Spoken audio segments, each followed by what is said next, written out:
2026ನೇ ಸಾಲಿನಲ್ಲಿ SSLC ಪರೀಕ್ಷೆಯನ್ನು ಬರೆದಿರ್ತಕ್ಕಂತಹ ವಿದ್ಯಾರ್ಥಿಗಳಲ್ಲಿ ಪರೀಕ್ಷೆ 1ರ ಫಲಿತಾಂಶವನ್ನು ಈಗಾಗಲೇ ಶಿಕ್ಷಣ ಇಲಾಖೆ ಕಡೆಯಿಂದ ಅನೌನ್ಸ್ ಮಾಡಲಾಗಿದೆ. ಸೊ ಅದರಲ್ಲಿ ಯಾರಾದರೂ ವಿದ್ಯಾರ್ಥಿಗಳು ಫೇಲ್ ಆಗಿದ್ದರೆ ಅಥವಾ ಕಡಿಮೆ ಮಾರ್ಕ್ಸ್ ಬಂದಿದ್ದರೆ ನೀವು ಎಕ್ಸಾಮ್ 2ನ ಬರೀಬೇಕು ಅಂತ ಹೇಳಿ ಈಗಾಗಲೇ ಅಪ್ಲಿಕೇಶನ್ ಎಲ್ಲ ಹಾಕಿರ್ತೀರ.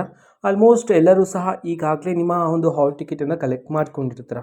ಇನ್ನೂ ಸಹ ಯಾರಾದರೂ ಕಲೆಕ್ಟ್ ಮಾಡ್ಕೊಳ್ತಾ ಇದ್ದರೆ ಆದಷ್ಟು ಬೇಗ ನೀವು ನಿಮ್ಮ ಹಾಲ್ ಟಿಕೆಟ್ಗಳನ್ನೆಲ್ಲ ಕಲೆಕ್ಟ್ ಮಾಡ್ಕೊಳ್ಳಿ. ಬಿಕಾಸ್ 18ನೇ ತಾರೀಕಿನಿಂದ ಅಂತಂದರೆ ಮುಂದೆ ಬರ್ತಕ್ಕಂತಹ ಸೋಮವಾರದಿಂದ ನಿಮಗೆ ಪರೀಕ್ಷೆಗಳನ್ನೋದು ಸ್ಟಾರ್ಟ್ ಆಗುತ್ತೆ.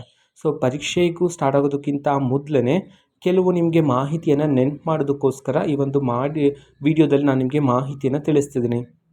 ಏನು ಅಂತಂದರೆ ಇದೇ ಒಂದು ಲಾಸ್ಟ್ ಚಾನ್ಸ್ ಆಗಿರುತ್ತೆ ನಿಮಗೆ. ಬಿಕಾಸ್ ಎಕ್ಸಾಮ್ 2 ಕಂಪ್ಲೀಟ್ ಆದರೆ ಎಕ್ಸಾಮ್ 3 ಅನ್ನೋದು ಇರೋದಿಲ್ಲ. ನೀವು ಇದೇ ಒಂದು ಲಾಸ್ಟ್ ಚಾನ್ಸ್ ಅಂತ ಹೇಳಿ ನೀವು ಎಕ್ಸಾಮ್ಗೆ ಪ್ರಿಪೇರ್ ಆಗಬೇಕಾಗಿರುತ್ತೆ. ಆ್ಯಂಡ್ ಇನ್ ಕೇಸ್ ಆನ್ಸರ್ ಯಾವುದಾದ್ರೂ ಪ್ರಶ್ನೆಗೆ ಗೊತ್ತಾಗಿಲ್ಲ ಅಂತಂದರೆ ಆ ಪ್ರಶ್ನೆಗೆ ರಿಲೇಟೆಡ್ ಆಗಿರ್ತಕ್ಕಂತಹ ಒಂದು ಕಾನ್ಸೆಪ್ಟ್ ಆದರೂ ನೀವು ಬರೆದ್ರೆ, ಇನ್ ಕೇಸ್ ರಿಲೇಟೆಡ್ ಆಗಿದ್ದರೆ 5 ಮಾರ್ಕ್ಸ್ ಜಾಗದಲ್ಲಿ ಅಟ್ಲೀಸ್ಟ್ ನಿಮಗೆ 2 ಮಾರ್ಕ್ಸ್ ಆದರೂ ಸಿಗ್ತಕ್ಕಂಥ ಚಾನ್ಸಸ್ಗಳಾದರೆ ಇರುತ್ತೆ.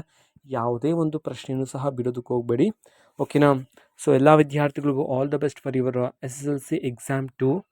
ಸೊ ಇದು ಇವತ್ತಿನ ಒಂದು ವಿಡಿಯೋ. ಇದೇ ರೀತಿ ಇನ್ನೂ ಹಲವಾರು ಯೋಜನೆಗಳಿಗೆ ಸಂಬಂಧಪಟ್ಟಂತೆ ಮಾಹಿತಿ ಬಂದ ನಂತರ ಆದಷ್ಟು ಬೇಗ ನಾನು ನಿಮಗೆ ಇನ್ಫಾರ್ಮೇಷನನ್ನು ತಿಳಿಸ್ತೇನೆ.